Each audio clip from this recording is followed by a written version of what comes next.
Hello, good morning, and welcome to this Dawn Busters Taste Challenge. We have two blended Scotch whisky, and they're both from Diageo, okay? This is the Dimple Pinch. This one is aged 15 years. There is I've seen photos and even some liquor store websites, a 12-year age, and there's an 86 proof version also, but this is an 80 proof, 40% alcohol, aged 15 years. Usually runs about $35 a bottle, but I found it at Walmart here for $24.99. Crazy, right? Of course, they sold quickly at that price.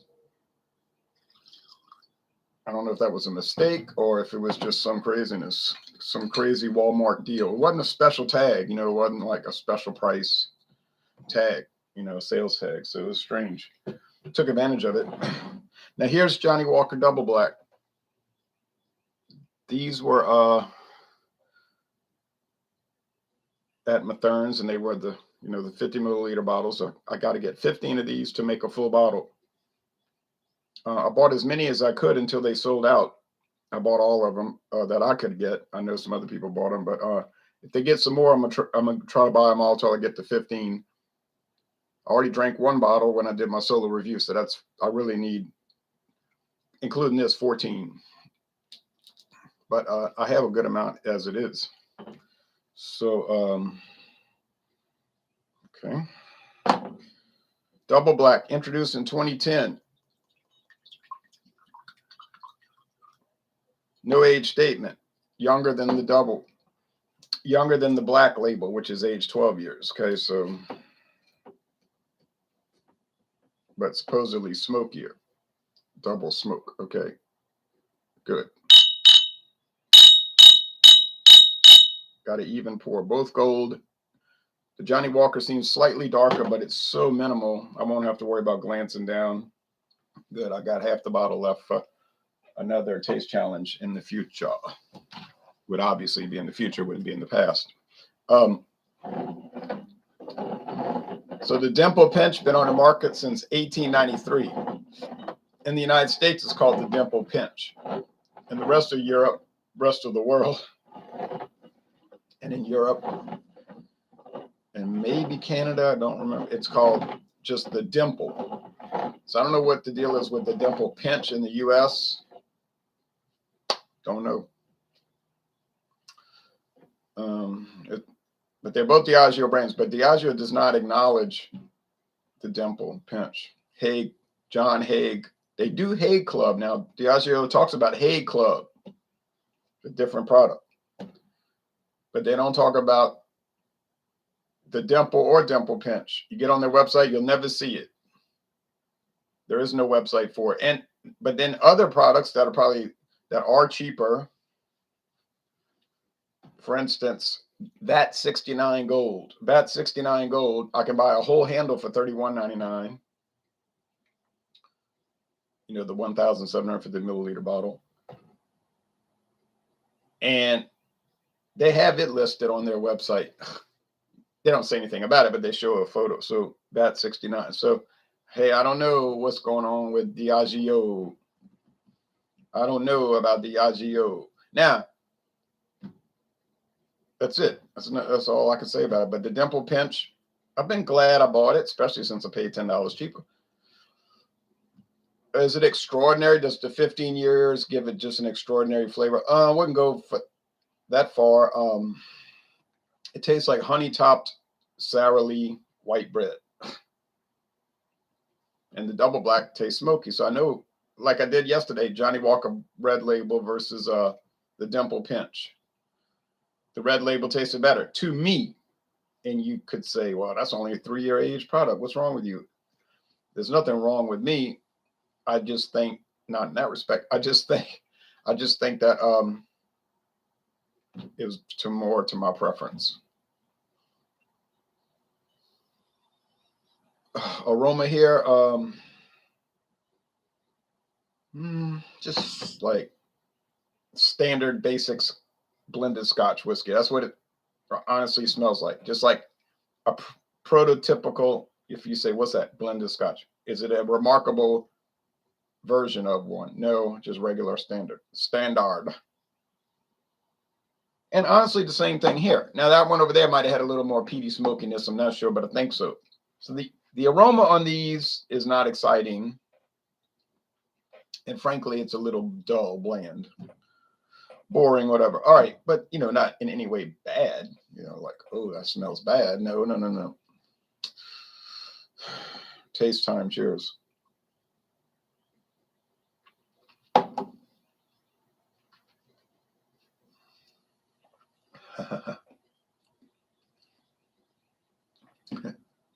So obviously the double black is smoke, smoke, smoke, smoke, smoke. Oh, the house is on fire. There's a fire. There's smoke. What are you doing? Burning leaves? You know, it's like a smoke attack. It's not that much more smoky than the red label, I don't think, although I could be confusing myself. But I've never had Johnnie Walker Black, you know, the old famous Johnnie Walker Black, age 12 years. I've never had it. That's on my to buy list, of course. But the double black, even though it's aged less, it's supposed to be a more smoky experience. So I guess it is. I mean, that they make the product. So all right. So I know I'm gonna call it without even tasting the other one because I know I'm right. I knew I was right on the aroma, really. So and well, for what it's worth, Dimple Pinch. Yeah.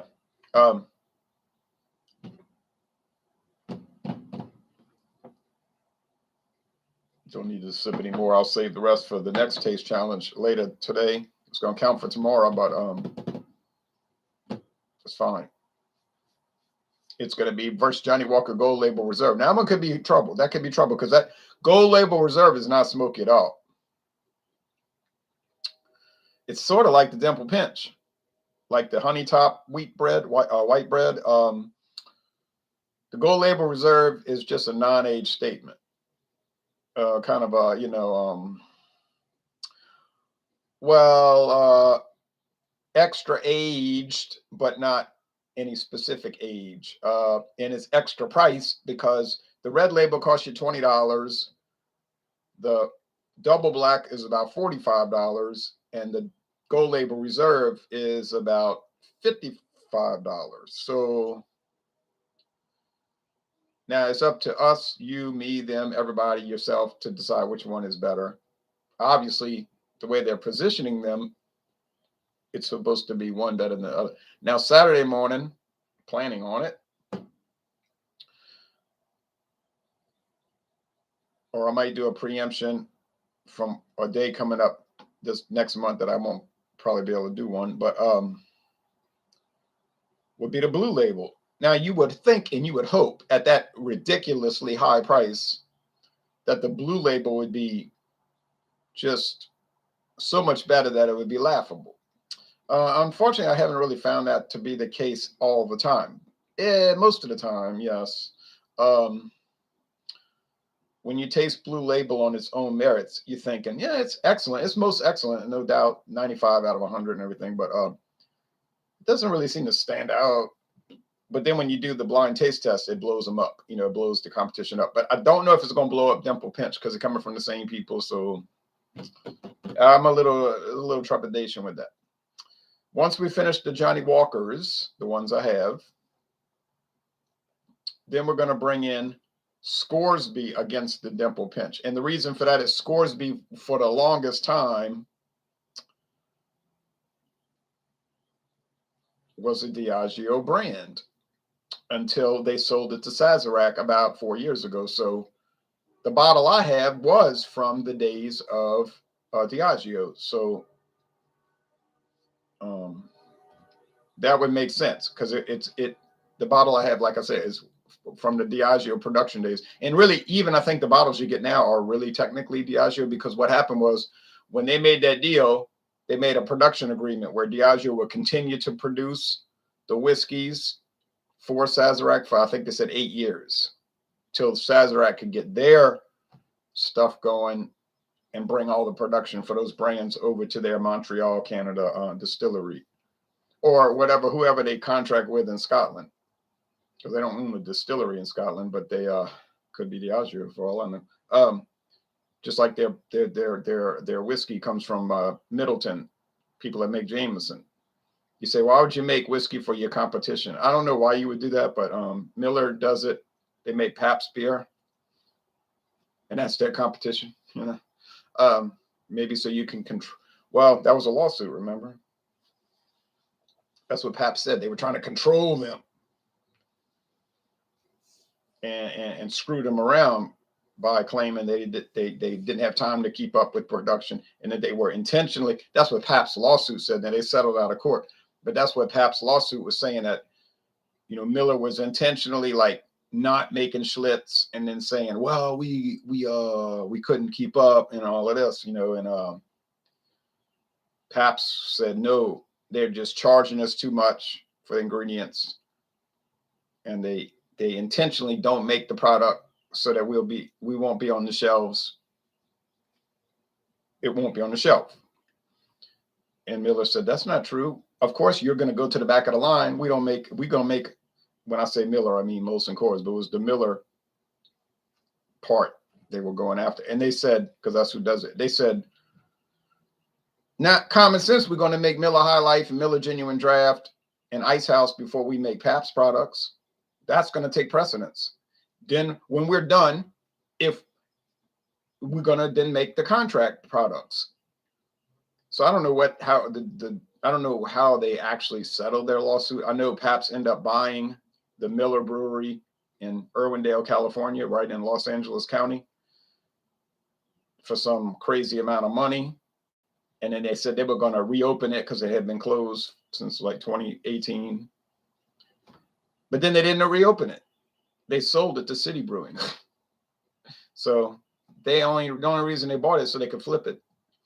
But that's fine. It doesn't make any difference to me. And then they were talking about, they might start brewing beer again in San Antonio from the mothballed Pearl Brewery that they shut down in 2001. Well, after sitting there for 20 years, it's going to have to be totally updated. But perhaps you can't trust. I'm not saying they're a lying company or a bad company. I'm saying they're incompetent. Like they might in their mind think we're going to open a brewery back up, but then in reality, they're probably saying, how are we going to do that? We ain't got the money. So that kind of situation. Dr. Frosty Brew says, cheers, Ron. Cheers to you. And Gooba says, good morning, Gooba. Good morning to you. Well, that's it. I mean, this challenge was no kind of challenge, and as expected. So the double black, I prefer it. I'm not saying it's a better Scotch. It isn't a better Scotch. Honestly, it costs $10 more. Now, is it $10 better? I wouldn't agree with that. But for my personal enjoyment, I prefer the Johnnie Walker Double Black because I like the smoky Scotches. I like that sweetness too, that honey sweetness or sugar water, whatever that is. Now, I know people that would hate it. They would say, oh, smoke. Why would you want to drink that? Oh, it's terrible, horrible, horrible. Well, let's go eat lunch. And I say, what are you going to go eat? Oh, smoked chicken. I say, oh, why do you like smoked chicken? I just love the smoky qualities of it, and the smoked turkey for Thanksgiving. Oh, yummy. So, just because you want to eat it don't mean you want to drink it, I guess. But anyway, I'm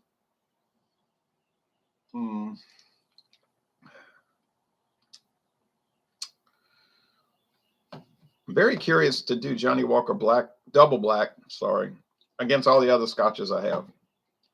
My thinking is that it's going to win, in my mind, win because I like it more. Until it goes up against Ardbeg 10, then it's going to get decimated, exasperated, and so forth. But anyway, so later this morning, I got stuff to do. I'm so behind on things. But later this morning, I'm going to try to do, that's going to be for Friday. Count for Friday. I won't do a taste challenge tomorrow. But I'm gonna try to do the Ardbeg 10 versus Gold Label Reserve, Johnnie Walker Gold Label Reserve. And that one's going to be a challenge. I'm a little nervous about it, but I'll do my best to get it right. We'll see. Well, that'll just show you right there why I pay $55 for a bottle when you could get something for $35 and taste just as good. It's hard to argue against that. All right, thanks everybody for watching this video production.